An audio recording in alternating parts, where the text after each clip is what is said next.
What are your concerns with the risk of identity theft in our country? I think it is a huge problem because you've got people starting businesses in South Africa who are not South African, who've got stolen identities. You've got people who are committing crime and they are also not South African but who have South African IDs. So I think it is. I think the government has got to look into this quite deeply. They've never stolen my identity yet, so I'm not sure. This is not the first time somebody has ever complained about their identity being stolen, especially on social media. I'm chronically on social media.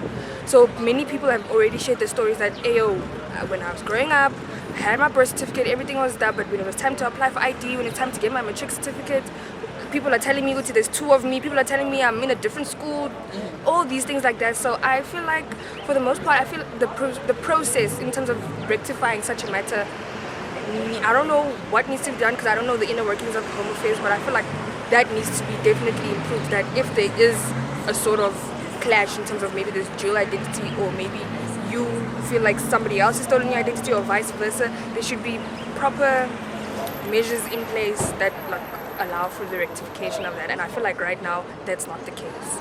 Firstly, I do have to say that they do have to take responsibility of all the impacts that they make in people's lives with regards to identity theft itself. Like, in order for somebody to be able to take an identity of another person or have an ID that they're not suited to have, that is fraud, that is not okay in law. So I think they need to first take accountability on that and then better their services, make sure that their rules, the employees that they employ are able to stand by the rules that they have as an organization for the government. Like, dealing with Home Affairs has always been a tedious process. Now, on top of that, identity theft, I can't even imagine for the people who do go through that, how much administratively debilitating it is because,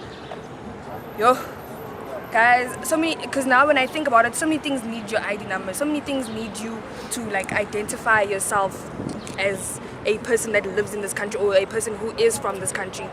So I can only imagine the people that are getting their identity theft, how they're going through life, like when it comes to matric certificates, when it comes to applying for tertiary institutions, applying for jobs. So in terms of my concerns, my biggest concern is that the fact that something, I want to say, it's not that small, but something that is just numbers can literally just pause your whole life. Myself, I make sure that I don't reply to, you often, more often than not, you'll sometimes get notifications in your emails or in your SMSs saying things like, we need you to apply for this and stuff like that. So I try by all means to authenticate such communications to ensure that my identity is not stolen.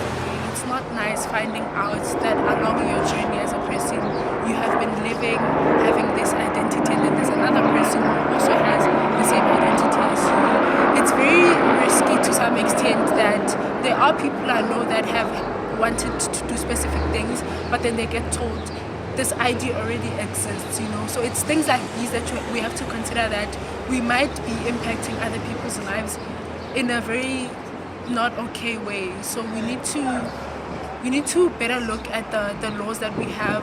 Home Affairs needs to strengthen their services to make sure that events like these don't happen in the future. Okay, they've done something innovative, which is to introduce smart ID cards, but we're still using the old green books, and it's quite a disadvantage because all you need is for someone to take out your picture. So I think they have to up their game.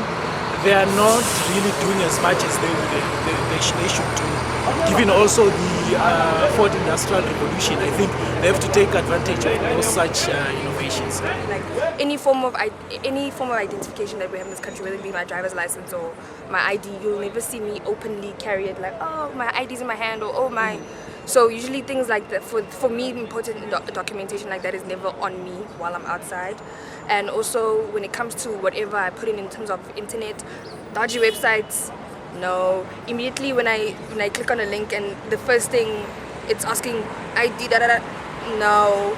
Unless it's a very, very verified website, I don't even put my information on many things. Or even in those websites, if I still want to use the website but I don't trust it, make it up. I haven't taken any like extensive measures. I mean, the most basic thing that I would say is to protect my ID. I always protect my things like my ID, my passport, my personal information like my ID number. I don't just give it to anyone, and yeah, that's as far as I've went with protecting